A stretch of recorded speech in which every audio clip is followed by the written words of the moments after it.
퇴근 종이 울리면 사무실의 불은 하나둘 꺼졌습니다. 사람들은 집으로 향했고 나는 다시 아무도 없는 책상 앞에 앉았습니다. 낮 동안 나는 사무보조원이었습니다. 자료를 정리하고 커피를 나르고 누군가의 시간을 대신 처리하는 사람이었죠. 하지만 퇴근 후 그 누구도 모르는 시간에 나는 전혀 다른 사람이 되었습니다. 집으로 돌아와 컴퓨터를 켜고 하루 동안 스쳐 지나간 문제들을 다시 꺼내 놓았습니다. 왜 이 업무는 늘 늦어질까? 왜 이 과정은 반복될까? 왜 아무도 이걸 구조적으로 보지 않을까? 정답은 없었지만 나는 멈추지 않았습니다. 하루 2시간, 어떤 날은 3시간, 어떤 날은 새벽까지 AI를 배우고 데이터를 만지고 실패한 결과를 지우고 다시 만들었습니다. 아무도 시키지 않았고 아무도 봐주지 않았습니다. 그건 인정받기 위한 준비가 아니라 기회가 왔을 때 뒤에 숨어 있는 존재가 아닌 당당해지기 위한 내공이었습니다. 그리고 어느 날 아무도 예상하지 못한 순간에 그 기회는 정말로 찾아왔습니다. 회사가 멈췄고 사람들은 당황했고 회의실에는 침묵이 흘렀습니다. 그때 나는 조용히 입을 열었습니다. 제가 한번 해봐도 될까요? 아무도 대답하지 않았습니다. 아무도 기대하지 않았습니다. 하지만 그날 아무도 상상하지 못했던 방식으로 회사는 살아났습니다. 그리고 그 기적이 퇴근 후 혼자서 쌓아 올린 실력, 수백 시간의 흔적이었다는 사실을 그들은 끝내 알지 못했을지도 모릅니다. 가장 낮은 자리, 아무도 인정하지 않는 사람, 내 자리는 정해져 있지 않았다. 회의실 맨 끝, 빈 의자, 혹은 누군가 자리를 비운 책상 한쪽, 그날 상황에 따라 옮겨 다녀야 했다. 정식 직원이 아니었기 때문이다. 사무보조원, 계약직, 그것도 잠깐 도와주는 사람이라는 말이 늘 따라붙었다. 출근 첫날 누군가는 이렇게 말했다. 아, 계약직이시구나. 그 말엔 환영도 기대도 없었다. 그저 구분만 있었다. 내 하루는 늘 잔일로 시작됐다. 프린터에 종이가 떨어지면 내가 채웠고, 회의가 끝나면 컵을 치웠고, 누군가 급하게 찾는 파일이 있으면 내가 먼저 복사실로 뛰었다. 이거 오늘 안에 정리해 줄 수 있어요? 아직 안 가셨죠? 이것도 좀. 죄송한데 커피 하나만요. 이름 대신 요청이 먼저 불렸다. 회의가 있어도 나는 회의원이 아니었다. 자료만 놓고 의자만 정리하고 문이 닫히기 전에 조용히 나왔다. 회의실 안에서는 결정이 내려졌고 회의실 밖에서는 내가 그 결정을 문서로 정리했다. 하지만 그 결정이 왜 그렇게 내려졌는지는 아무도 설명해 주지 않았다. 점심시간이 가장 애매했다. 같이 먹자고 부르는 사람도 없었고 혼자 먹기엔 사무실이 너무 시끄러웠다. 그래서 늘 조금 늦게 사람들이 다 빠진 식당에서 혼자 밥을 먹었다. 그때마다 같은 장면이 반복됐다. 정식 직원들은 회의 이야기, 프로젝트 이야기, 다음 분기 이야기를 했다. 나는 그 모든 이야기를 옆 테이블에서 들었다.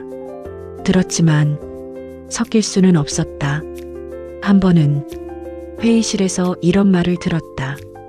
이건 민감한 내용이니까 계약직 분들은 잠깐 나가주실까요? 그 말이 틀린 건 아니었다. 규정상 맞는 말이었다. 하지만 그날 문을 닫고 나오는 길에 나는 알았다. 여기서 나는 사람이 아니라 범주라는 걸. 퇴근 시간이 다가오면 사무실은 갑자기 바빠졌다. 이거 오늘 중으로 가능할까요? 이건 내일 아침 회의 자료예요. 잠깐만요. 이것도 추가요. 정식 직원들은 퇴근을 걱정했고 나는 퇴근을 계산하지 않았다. 어차피 늦어지는 쪽은 늘 나였다. 야근 수당은 없었고 대신 이런 말이 돌아왔다. 계약직인데도 참 성실하시네요. 칭찬처럼 들렸지만 그 말은 늘 선을 그었다. 여기까지는 괜찮다. 그 이상은 아니다. 그게 내가 설 수 있는 위치였다. 어느 날은 사무실 단체 메신저에서 회의 자료가 잘못 공유되는 일이 있었다. 누군가 실수한 것이 분명했지만 바로 이런 말이 나왔다. 혹시 자료 정리하면서 계약직 분이 잘못 올린 건가요? 아무도 확인하지 않았다. 나는 설명할 기회도 없이 고개를 저었다. 아닙니다. 그 말 한마디로 상황은 넘어갔지만 시선은 남았다. 그 시선 속에서 나는 점점 말수가 줄었다. 말을 줄인 게 아니라 필요 없다는 걸 배웠다. 그래도 하루하루는 흘러갔다. 그리고 아무도 모르게 퇴근 후에 하루가 시작됐다. 사무실에서 보조였던 나는 집에 돌아오면 다른 이름으로 앉았다. 문제를 관찰하는 사람, 흐름을 정리하는 사람, 언젠가 기회가 오면 도망치지 않기 위해 준비하는 사람. 그 사실을 사무실 사람들은 몰랐다. 그저 언제든 교체 가능한 사무보조원 하나가 자리에 앉아 있다고만 생각했을 뿐이다. 하지만 그들이 나를 그렇게 바라보던 이 시간들이 훗날 전혀 다른 의미로 되돌아올 줄은 아직 아무도 상상하지 못하고 있었다. CHAPTERE 아무도 보지 않는 시간 가장 깊은 준비. 사무실을 나설 때 나는 늘 마지막이었다. 불이 꺼진 복도, 청소기 소리만 남은 층을 지나 엘리베이터를 기다렸다. 그날도 별다를 것 없었다. 누군가는 회식에 갔고 누군가는 오늘도 수고했어요 라는 말을 형식적으로 남겼다. 그 말은 하루의 끝을 위로해주지 않았다. 그저 여기까지라는 신호였다. 집에 도착하면 가방을 내려놓고 바로 컴퓨터를 켰다. 피곤하지 않다고 하면 거짓말이었다. 눈은 뻑뻑했고 어깨는 늘 굳어 있었다. 하지만 그 시간만큼은 이상하게도 도망치고 싶지 않았다. 사무실에서 하루 동안 보고 듣고 정리했던 일들이 머릿속에서 다시 돌아갔다. 왜 이 보고서는 매번 늦어질까? 왜 이 업무는 사람이 바뀔 때마다 처음부터 다시 할까? 왜 같은 실수가 다음 달에도 반복될까? 낮에는 그 질문을 입 밖으로 꺼낼 수 없었다. 사무보조원이 회의의 구조를 묻는 건 자기 분수를 모르는 일처럼 보였으니까. 그래서 질문은 밤으로 옮겨졌다. 나는 노트를 펼쳐 업무 흐름을 하나씩 그렸다. 사람 이름은 지우고 과정만 남겼다. 그리고 그 과정 위에 AI를 얹어보기 시작했다. 자동으로 분류할 수는 없을까? 반복되는 계산을 줄일 수는 없을까? 보고서를 쓰기 전에 미리 예측할 수는 없을까? 처음엔 아무것도 되지 않았다. 코드는 오류를 냈고 데이터는 엉켰고 AI는 엉뚱한 결과를 내놓았다. 몇 시간씩 붙잡고 있다가 모두 지우고 다시 처음으로 돌아간 날도 많았다. 그럴 때마다 이런 생각이 들었다. 이걸 왜 하고 있지? 누가 알아줄까? 기회가 정말 오긴 할까? 하지만 그 질문에는 대답이 없다는 걸 이미 알고 있었다. 이건 누군가에게 보여주기 위한 일이 아니라 나 자신을 배신하지 않기 위한 선택이었다. 사무실에서 나는 늘 이런 말을 들었다. 그건 원래 그렇게 하는 거예요. 그건 어쩔 수 없어요. 계약직이 신경 쓸 일은 아니에요. 하지만 밤이 되면 그 말들은 전부 무효가 되었다. 원래 그런 건 없었고 어쩔 수 없는 것도 없었다. 그저 아무도 손대지 않았을 뿐이었다. 어느 날 새벽 처음으로 의미 있는 결과가 나왔다. 하루에 몇 시간이 걸리던 작업이 단 몇 분 만에 정리되었다. 사람이 실수하던 지점에서 AI는 정확히 멈췄다. 완벽하지는 않았지만 가능성은 분명했다. 그날 나는 잠을 거의 자지 못했다. 흥분해서가 아니라 머릿속이 너무 또렷해서 이걸 더 다듬으면 실제로 쓸 수 있겠다는 확신이 처음으로 들었기 때문이다. 그 이후로 나는 시간을 더 쪼갰다. 퇴근 후 2시간, 주말 하루, 쉬는 날의 절반. 누군가는 그 시간에 쉬어야 오래 버틴다고 했지만 나는 알고 있었다. 지금 쉬면 나는 평생 이 자리에 머물 거라는 걸. 회사에서는 여전히 나를 잔심부름하는 계약직으로 보았다. 하지만 그 시선이 나를 멈추게 하지는 못했다. 오히려 아무도 기대하지 않는다는 사실이 더 자유로웠다. 실패해도 아무도 실망하지 않았고 성공해도 아무도 질투하지 않았다. 그건 가장 낮은 자리만이 가질 수 있는 특권이었다. 그리고 그 특권을 나는 남김없이 사용하고 있었다. 아직 보여줄 생각은 없었다. 기회는 준비된 사람에게만 자연스럽게 온다는 걸 나는 알고 있었기 때문이다. 그때는 몰랐다. 그 기회가 생각보다 빨리, 그리고 훨씬 잔인한 방식으로 찾아올 줄은. CHAPTER 3. 회사가 멈춘 날 아무도 나를 부르지 않았다. 그날 아침 사무실의 공기가 이상했다. 누군가 크게 말하지 않았지만 모두가 알고 있었다. 뭔가 잘못됐다는 걸. 회의실 문은 계속 닫혀 있었고 평소라면 웃으며 오가던 사람들이 자리에서 거의 일어나지 않았다. 메신저 알림이 쉴 새 없이 울렸고 전화는 받자마자 짧게 끊겼다. 나는 평소처럼 프린터 옆에서 서류를 정리하고 있었다. 그날도 여전히 사무보조원의 하루였다. 이거 출력해서 회의실 앞에 놔주세요. 아직 계시면 이 파일도 정리 좀. 아무도 내게 상황을 설명해주지 않았다. 하지만 나는 알고 있었다. 그 프로젝트였다. 며칠 전부터 이상하다고 느꼈던 바로 그건. 외주 결과가 늦어졌고 내부 검토는 계속 미뤄졌으며 책임자는 늘 곧 해결된다고만 말했다. 하지만 밤마다 혼자 정리해온 흐름 속에서 나는 이미 문제가 어디에 있는지 보고 있었다. 그리고 그 문제는 지금 이 사무실 전체를 붙잡고 있었다. 정오가 조금 지난 시간 회의실 문이 열렸다. 표정이 굳은 팀장들, 서둘러 나오는 임원들, 그리고 아무 말 없이 고개를 젓는 사람들. 누군가 낮게 말했다.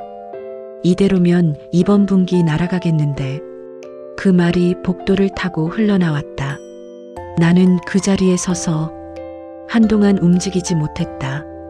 이건 내가 밤마다 혼자 들여다보던 그 문제였다. 그 구조를 나는 이미 여러 번 깨뜨려 봤고 여러 번 다시 만들었다. 완벽하진 않았지만 지금보다 나쁜 상황은 아니었다. 그때였다. 회의실 안에서 조금 높아진 목소리가 들렸다. 대안이 없다는 게 말이 됩니까? 외주도 안 되고 내부도 못한다는 거잖아요. 침묵. 그 침묵이 너무 길게 이어졌다. 나는 손에 쥐고 있던 서류를 천천히 내려놓았다. 머릿속에서는 수없이 연습했던 장면들이 겹쳐 지나갔다. 이걸 말하면 웃음이 나올 수도 있었다. 괜히 나섰다가 계약 연장이 안 될 수도 있었다. 사무보조원이 뭘 아느냐는 말을 다시 들어야 할 수도 있었다. 하지만 그보다 더 분명한 감정이 있었다. 지금 이 순간을 그냥 지나치면 나는 다시 아무 일도 없었던 사람으로 돌아간다. 그건 내가 밤마다 버텨온 이유를 스스로 부정하는 일이었다. 회의실 문 앞에서 잠시 멈췄다. 문 너머에는 나를 부르지 않은 사람들이 있었다. 내 이름을 회의 안건으로 한 번도 올리지 않았던 사람들. 그럼에도 나는 손을 들어 조심스럽게 문을 두드렸다. 툭툭. 모든 시선이 나를 향했다. 누군가는 당황했고, 누군가는 불편해했고, 누군가는 노골적으로 인상을 썼다. 무슨 일이죠? 나는 숨을 한 번 고르고 말했다. 지금 논의 중인 그 문제, 제가 정리해 본 게 있습니다. 순간 회의실 안이 조용해졌다. 기대는 없었다. 그저 이 상황이 얼마나 절박한지만 모두가 알고 있었을 뿐이다. 계약직분이 이 회의에 왜? 말이 끝나기도 전에 팀장 하나가 손을 들었다. 일단 들어봅시다. 그 말은 나를 믿어서가 아니었다. 더 이상 선택지가 없어서였다. 나는 노트북을 열었다. 화려한 자료는 없었다. 디자인도 포장도 없었다. 대신 문제가 발생하는 지점, 불필요하게 반복되는 과정, 사람이 실수할 수밖에 없는 구조가 차분하게 정리되어 있었다. 그리고 그 아래에 AI로 보완한 대안이 있었다. 누군가는 처음엔 고개를 갸웃했고 누군가는 점점 말을 잃었다. 몇 분이 지나자 회의실의 공기가 바뀌었다. 잠깐만요. 이 부분 이렇게 처리하면 시간이 얼마나 줄죠? 이 수치, 이거 실제 데이터예요? 질문이 나에게 향했다. 그 순간 나는 깨달았다. 지금 이 자리는 사무보조원의 자리가 아니라 문제를 해결할 수 있는 사람의 자리라는 걸. 회의는 예정보다 길어졌다. 누군가는 전화를 돌렸고 누군가는 급히 계산을 시작했다. 그리고 마침내 그 말이 나왔다. 이대로 한번 가봅시다. 그 말이 떨어진 순간 아무도 박수를 치지 않았다. 아무도 축하하지 않았다. 하지만 사무실은 다시 움직이기 시작했다. 그날 저녁 나는 여전히 마지막으로 퇴근했다. 다만 복도를 걸어 나오며 이전과는 다른 걸 분명히 느꼈다. 아직 아무것도 달라지지 않았다. 하지만 이미 되돌릴 수 없는 선을 하나 넘어와 있었다. 숫자가 움직이자 시선이 달라졌다. 다음 날 아침 사무실은 평소보다 일찍 깨어 있었다. 회의실 불이 꺼지지 않았고 메신저 알림은 출근 시간 전부터 울렸다. 전날 밤 결정된 방향이 이미 실행 단계로 넘어가고 있었다. 나는 여전히 사무보조원 출입증을 목에 걸고 있었다. 자리도 직함도 아직 달라진 건 없었다. 하지만 사람들의 시선은 확실히 변해 있었다. 어제 그 자료 조금만 다시 설명해 줄 수 있어요? 이 수치가 이렇게 나오는 근거가 뭐죠? 이전에는 한 번도 받지 못했던 질문들이 조심스럽게 날아왔다. 질문에는 아직 존중이 없었다. 대신 확인하려는 태도가 있었다. 그건 무시와는 다른 종류의 긴장이었다. 프로젝트는 숨가쁘게 돌아갔다. AI로 정리한 흐름에 따라 업무가 재배치되었고 사람들의 역할이 조금씩 바뀌었다. 하루 이틀 눈에 띄는 변화는 없었다. 하지만 셋째 날부터 숫자가 달라지기 시작했다. 지연되던 일정이 정상 범위로 들어왔고 오류로 되돌아오던 보고서가 한 번에 통과되었다. 팀장 회의에서 누군가 낮게 말했다. 이상하네, 이번 주엔 야근이 줄었어. 그 말은 웃으며 나온 말이 아니었다. 조심스럽고 조금은 경계 섞인 목소리였다. 숫자는 거짓말을 하지 않았다. 비용은 줄었고 시간은 단축되었고 성과는 눈에 보이기 시작했다. 그때부터였다. 회의실에서 내가 앉을 자리가 정해지기 시작한 건 맨 끝이 아니라 테이블 옆. 아직 중심은 아니었지만 문 밖은 아니었다. 대표가 처음으로 나를 불렀다. 어제 정리한 방식 조금 더 자세히 설명해 볼 수 있겠어요? 그 말은 질문처럼 들렸지만 사실은 요청이었다. 나는 준비해둔 화면을 열었다. 이번에도 과장된 표현은 없었다. 그저 어제보다 조금 더 정제된 설명이었다. 대표는 고개를 끄덕였고 임원 하나가 메모를 했다. 그날 오후 팀장 중 한 명이 조용히 다가와 말했다. 이런 방식 왜 지금까지 아무도 안 했을까요? 나는 대답하지 않았다. 그 질문의 답이 누구에게도 편하지 않다는 걸 알고 있었기 때문이다. 대신 다음 작업을 정리했다. 성과가 쌓일수록 사무실의 공기는 묘하게 갈라졌다. 어떤 사람들은 나를 필요로 하기 시작했고 어떤 사람들은 나를 피하기 시작했다. 점심 식당에서 이전과는 다른 장면이 보였다. 빈자리에 앉아 있으면 누군가가 말을 걸었다. 어제 그 자동화 다른 팀에도 적용 가능할까요? 그러다 조금만 멀어지면 다른 목소리가 들렸다. 계약직이 너무 앞서 나가는 거 아니야? 괜히 판 흔드는 거 아니야? 칭찬과 불편함이 같은 공간에서 동시에 자라고 있었다. 나는 알았다. 이건 성공의 신호이자 위험의 시작이라는 걸. 그날 저녁 대표가 짧게 말했다. 당분간 이 프로젝트 계속 맡아주세요. 정식 발령도 공식 공지도 없었다. 하지만 그 말 하나로 내 업무는 완전히 달라졌다. 자빌은 줄었고 대신 결정에 가까운 일들이 하나씩 넘어왔다. 사람들은 나를 부를 때 이름을 먼저 말했다. 작은 변화였지만 확실한 변화였다. 그러나 그 변화는 모두에게 반가운 건 아니었다. 누군가는 말수를 줄였고 누군가는 회의에서 고개를 돌렸다. 성과가 커질수록 내 자리는 점점 더 또렷해졌고 그만큼 주변의 그림자도 짙어지고 있었다. 그날 밤 나는 집에 돌아와 컴퓨터를 켜지 않았다. 대신 잠시 생각했다. 이제 돌아갈 수 없다는 걸. 숫자가 증명한 순간부터 나는 그저 지나가는 계약직이 아니라 불편한 존재가 되어 있었다. 그리고 이 회사는 곧 그 불편함을 어떻게든 정리하려 들 것이다. 그게 사람이든 자기 자신이든. 인정은 시작됐지만 자리는 비어 있었다. 변화는 아주 사소한 것부터 시작됐다. 회의 시간이 바뀌었는데 나만 전달받지 못했다.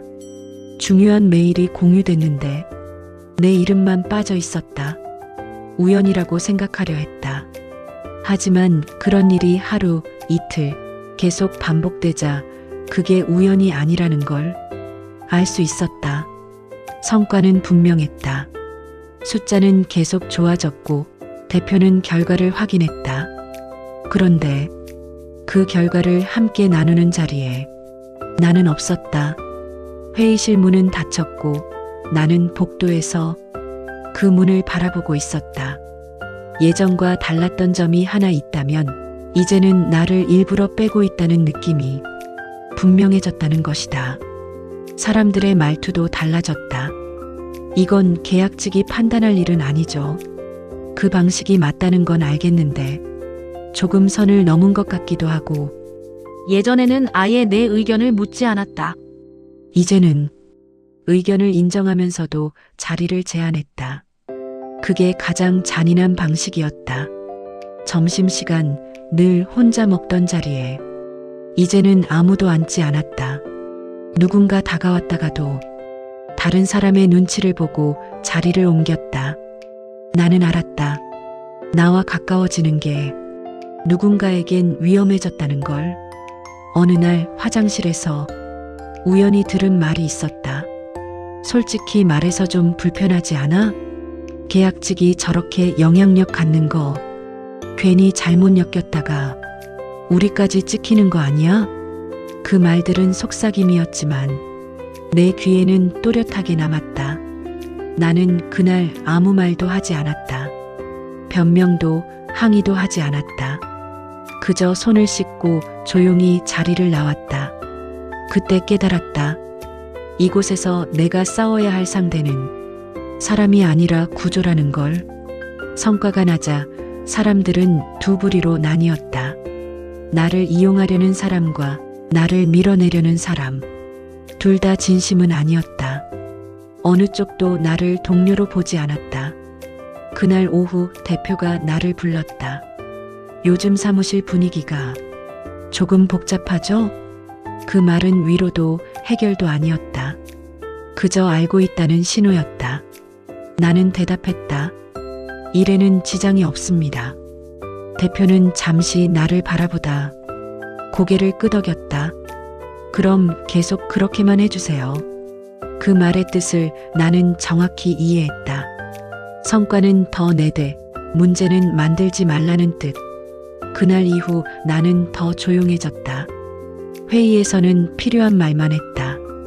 메일은 더 간결해졌다. 대신 일의 깊이는 더 깊어졌다. 누군가가 내 아이디어를 가져가도 정정하지 않았다. 누군가가 공을 가로채도 문제 삼지 않았다. 그게 버티는 방법이라는 걸 이제는 알았다. 하지만 그 침묵은 사람들을 더 불안하게 만들었다. 왜 말이 없지? 왜 반응하지 않지? 왜 흔들리지 않지? 질투는 의심으로 바뀌었고 의심은 불안으로 번졌다. 그리고 불안은 언젠가 반드시 공격으로 돌아온다. 그 조짐은 이미 보이고 있었다. 회의에서 사소한 실수가 과도하게 지적되기 시작했고 내 결정은 유독 까다롭게 검증됐다. 나는 알았다. 이제 곧 한 번은 넘어야 할 선이 다가오고 있다는 걸. 이 고립을 피할 수는 없었다. 인정받은 순간부터 이미 시작된 일이었으니까. 다만 선택은 가능했다. 무너지느냐, 더 커지느냐. 그리고 나는 이미 알고 있었다. 이 고립의 끝에서 다시 한번 회사가 나를 필요로 하게 될 순간이 곧 온다는 걸. 잘하는 사람이 가장 먼저 의심받는다. 문제는 예고 없이 터졌다. 아침 회의가 시작되기도 전에 대표실에서 연락이 왔고 임원 몇 명이 급하게 자리를 옮겼다. 메신저 방은 갑자기 조용해졌다. 그 조용함이 좋은 예감이 아니라는 걸 나는 느낌으로 알고 있었다. 잠시 후 팀장 하나가 내 자리로 왔다. 잠깐, 대표님이 찾으세요. 말투는 평소보다 공손했지만 눈빛은 어딘가 불편해 보였다. 대표실에 들어서자 공기가 달랐다. 책상 위에는 몇 장의 출력물이 놓여 있었고 화면에는 내가 설계한 시스템의 결과가 떠 있었다. 대표가 먼저 입을 열었다. 이 수치 이상하지 않나요? 나는 화면을 봤다. 문제는 분명했다. 예측 결과와 실제 결과 사이에 미묘한 차이가 있었다. 큰 오차는 아니었다. 하지만 이 회사에서는 작은 오차 하나가 누군가의 책임이 되는 곳이었다. 어젯밤에 환경이 조금 바뀌었습니다. 나는 차분히 말했다. 그걸 반영하면 대표는 말을 끊었다. 그러니까 아직 완벽하지 않다는 거죠? 그 질문은 기술적인 질문이 아니었다. 책임을 누구에게 둘 것인가에 대한 질문이었다. 회의실로 자리가 옮겨졌다. 임원들이 하나둘 모였고 문은 닫혔다. 나는 정식 직원도 아니었고 프로젝트의 공식 책임자도 아니었다. 하지만 문제의 중심에는 내 이름이 있었다. 이 방식 너무 빠르게 도입한 거 아니에요? 검증이 충분했나요? 이걸 제안한 사람이 누구죠? 모든 시선이 나를 향했다. 그 시선 속에는 기대도 신뢰도 없었다. 오직 넘어질 사람을 찾는 눈빛뿐이었다. 나는 순간 깨달았다. 이 자리는 나를 칭찬하던 자리가 아니라 시험대라는 걸. 도망칠 수도 있었다. 결정은 제가 한 게 아닙니다. 최종 승인은 위에서 했습니다. 그 말들은 사실이었지만 그렇게 말하는 순간 나는 다시 사무보조원 자리로 돌아가게 된다. 나는 천천히 입을 열었다. 문제는 시스템이 아니라 적용 방식입니다. 회의실이 조용해졌다. 나는 출력물을 하나씩 짚었다. 이 구간에서 사람 개입이 늘어났고 그게 변수를 만들었습니다. 이건 AI의 한계가 아니라 운영 구조의 문제입니다. 차분히 설명했지만 내용은 모두들 듣기 불편했다. 누군가의 판단, 누군가의 지시, 누군가의 욕심이 결과에 영향을 미쳤다는 뜻이었기 때문이다. 임원 하나가 인상을 찌푸렸다. 그럼 우리 쪽이 문제라는 겁니까? 나는 고개를 저었다. 아닙니다. 문제라는 표현보다는 아직 익숙하지 않은 단계라고 생각합니다. 그 말은 공격이 아니었다. 하지만 방어도 아니었다. 책임을 회피하지 않되 모든 책임을 혼자 지지 않겠다는 선택. 회의는 예상보다 심각하며 길어졌다. 숫자, 로그, 과정이 하나씩 검토됐다. 마침내 대표가 말했다. 좋습니다. 그럼 이 부분 직접 정리해 보세요. 그 말은 명령처럼 들렸지만 사실은 한번 믿어보고자 하는 결단의 소리였습니다. 문제가 생겼을 때 내치는 대신 한 번 더 맡기겠다는 선택. 회의가 끝나고 사람들은 흩어졌다. 아무도 나를 위로하지 않았고 아무도 축하하지 않았다. 그냥 말없이 제자리로들 갔다. 그저 한 단계 더 깊은 곳으로 밀려난 느낌이었다. 그날 밤 나는 다시 혼자 컴퓨터 앞에 앉았다. 이번에는 누구도 시키지 않았지만 누구도 대신해주지 않을 일이었다. 실패하면 모든 게 끝날 수 있었다. 성공해도 박수는 없을 것이다. 하지만 나는 알고 있었다. 이걸 넘기면 더 이상 계약직이라는 말로 나를 밀어낼 수 없게 된다는 것도, 그리고 그 사실을 가장 불안해하는 사람들이 이미 있을 것이란 걸. 나를 무시하던 사람들은 어느새 보고를 올리고 있었다. 변화는 발령 공지처럼 오지 않았다. 조용히 아주 자연스럽게 시작됐다. 회의 안건에 내 이름이 붙었고 자료의 첫 페이지에 내가 정리한 구조가 들어갔다. 아직 직함은 그대로였다. 계약직, 사무보조원. 하지만 사람들이 나를 부르는 방식이 달라지고 있었다. 이 부분 한번 확인해 주시겠어요? 이건 이수리님 쪽 의견을 먼저 듣죠. 회의실 안에서 누군가가 그렇게 말했을 때 나는 고개를 들지 않았다. 대신 노트북 화면을 정리하며 차분히 대답했다.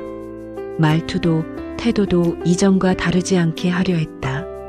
그게 사람들을 더 불편하게 만들었다. 소리 없이 중심으로 이동하는 사람은 언제나 경계의 대상이 된다. 시스템을 정리한 이후 성과는 더 분명해졌다.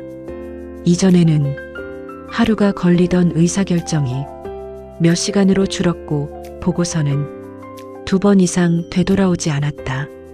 대표는 나를 더 자주 불렀다. 이번에는 문제 해결이 아니라 확장에 대한 이야기였다. 이 구조 다른 팀에도 적용 가능할까요? 나는 고개를 끄덕였다. 네. 조정은 필요하지만 가능합니다. 그 말이 떨어진 뒤 회의실의 공기가 바뀌었다. 누군가는 메모를 시작했고 누군가는 의자를 당겼다. 그 자리에서 결정이 내려졌다. 그럼 이건 이수리님이 전체 구조를 맡아서 정리해 주세요. 그날 이후 나는 더 이상 한 팀의 사람이 아니었다. 여러 팀에서 동시에 호출이 왔고 각기 다른 이해관계 속에서 조율을 시작했다. 그 과정에서 사람들의 태도는 더 극명하게 갈렸다. 예전엔 내 앞에서 눈도 마주치지 않던 사람들이 이제는 조심스럽게 말을 걸었다. 요즘 많이 바쁘시죠? 혹시 점심시간 괜찮으시면? 그 말 속에는 친근함보다 거리 계산이 먼저 담겨 있었다. 그리고 나는 알았다. 그들이 나와 친해지고 싶은 게 아니라 뒤처지고 싶지 않다는 걸. 어느 날 사무실 게시판에 공지가 하나 올라왔다. 프로젝트 운영 구조 개편, 담당 이수린. 공식 발령은 아니었지만 누구나 알 수 있었다. 이제 이 흐름의 중심에 내가 있다는 걸.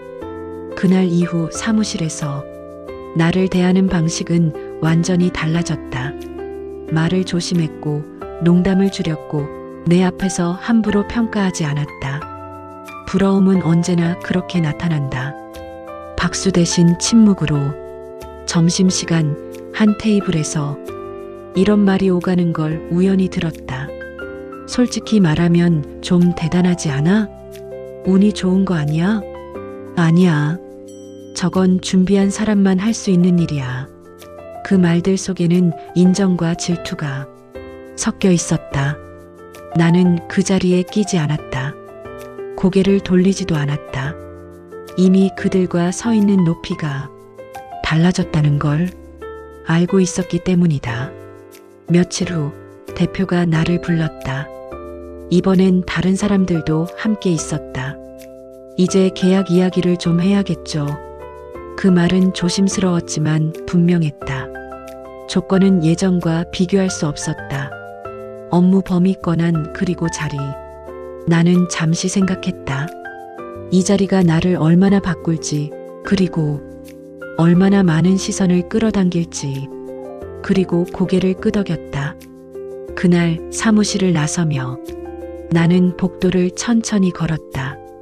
예전엔 아무도 신경 쓰지 않던 발걸음이 이제는 누군가의 시야에 남아 있었다.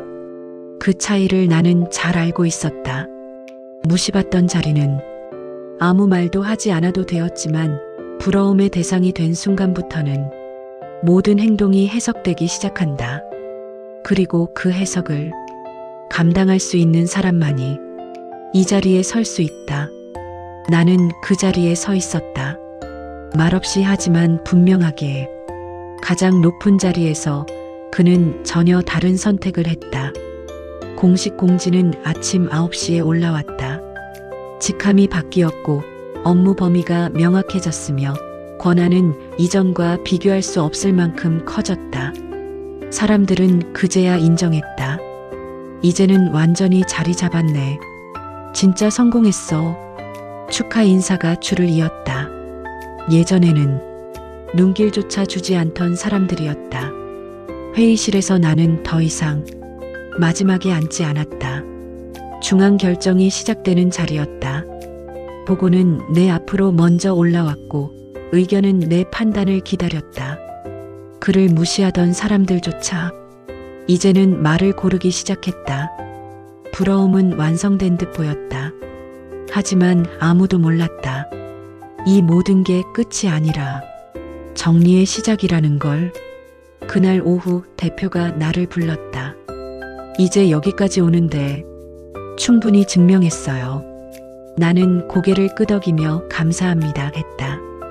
그래서 드릴 말씀이 있습니다. 대표는 조금 놀란 표정으로 나를 바라봤다. 뭔가요? 나는 잠시 말을 고르고 차분히 말했다. 이 역할 제가 계속 맡는 게 맞는지 생각해 봤습니다. 회의실 공기가 멈췄다. 대표는 내가 더 많은 걸 요구할 거라 생각했을 것이다. 연봉 조직 권한. 하지만 내가 꺼낸 말은 전혀 다른 방향이었다. 이 시스템은 사람 하나를 중심으로 돌아가면 오래가지 못합니다. 대표의 눈빛이 바뀌었다. 나는 그동안 정리해온 자료를 꺼냈다. AI 시스템의 구조 업무 분산 방식, 그리고 누구나 일정 수준까지 올라올 수 있는 학습 프로세스. 이걸 특정 개인의 성과로 묶어두면 또 다른 직원의 능력이 지금의 저처럼 고립될 겁니다. 대표는 아무 말도 하지 않았다. 나는 마지막으로 말했다. 저는 이 자리를 지키는 사람이 아니라 이 자리가 필요 없게 만드는 역할을 하고 싶습니다. 그 말이 떨어진 뒤 긴 침묵이 흘렀다. 대표가 천천히 입을 열었다. 그러면 지금 이 자리는요? 나는 미소를 지었다. 다음 사람이 더 쉽게 올라올 수 있도록 비워두겠습니다. 그 선택은 사무실을 뒤흔들었다. 사람들은 이해하지 못했다. 왜 내려오지? 이제 다 가졌는데. 하지만 그들은 모른다. 가장 낮은 자리에서 가장 높은 자리를 올라와 본 사람만이 알 수 있는 감각을. 며칠 후 새로운 조직이 발표됐다. 직함보다 역할이 중심이었고 출신보다 기여가 기준이었다. 그리고 그 구조의 설계자는 여전히 조용히 일하고 있었다. 예전처럼 눈에 띄지 않게. 어느 날 점심 식당에서 누군가 조심스럽게 말했다. 그때 처음 회의실에 들어오던 날 기억나요? 나는 고개를 끄덕였다. 그 사람은 잠시 머뭇거리다 이렇게 말했다. 그땐 아무도 상상 못했죠. 이렇게 될 줄은. 나는 대답했다. 저도 상상은 못했습니다. 다만 준비는 했을 뿐이다. 퇴근 시간 사무실 불이 하나 둘 꺼졌다. 예전처럼 나는 마지막까지 남지 않았다. 이제는 누군가에게 그 자리를 남겨두기 위해서였다. 가장 낮은 자리에서 시작해 가장 높은 자리를 거쳐 마침내 자리를 없애는 선택. 그건 복수보다 더 강한 반전이었고 부러움보다 더 오래 남는 결말이었다. 그리고 이 이야기는 한 사람의 성공담이 아니라 다음 사람의 시작으로 조용히 이어지고 있었다. 대표는 나를 가장 가까운 자리에 앉혔다. 그날도 회의는 조용히 끝났다. 사람들이 하나둘 나간 뒤 대표는 나를 남겼다. 잠깐만요. 문이 닫히자 대표는 한동안 아무 말도 하지 않았다. 서류를 정리하던 손을 멈추고 나를 바라보았다. 그 시선에는 의심도 시험도 없었다. 이미 결론을 낸 사람의 눈이었다. 이제 내가 안 봐도 되는 사람이 필요합니다. 나는 그 말이 무슨 뜻인지 바로 알았다. 대표는 내게 자리를 권했다. 비서실로 오세요. 순간 시간이 멈춘 것 같았다. 비서실장, 대표의 바로 옆자리. 보고가 시작되고 결정이 끝나는 곳. 사람들은 그 자리를 권력이라고 불렀다. 하지만 나는 알고 있었다. 그 자리가 얼마나 외롭고 얼마나 무거운 자리인지. 대표는 이렇게 말했다. 당신은 일을 꾸미지 않습니다. 사람을 이용하지도 않죠. 잠시 말을 멈추고 이어서 말했다. 그래서 가장 위험한 순간에도 믿을 수 있습니다. 그 말은 승진 통보가 아니라 신뢰의 선언이었다. 나는 고개를 숙여 인사하지 않았다. 대신 차분히 대답했다. 대표님이 보고 싶어하는 진실을 가장 먼저 보여드리겠습니다. 대표는 미소를 지었다. 다음 날 공지가 올라왔다. 인사 발령 비서실장 이수린. 사무실은 조용해졌다. 누군가는 놀랐고 누군가는 말을 잃었다.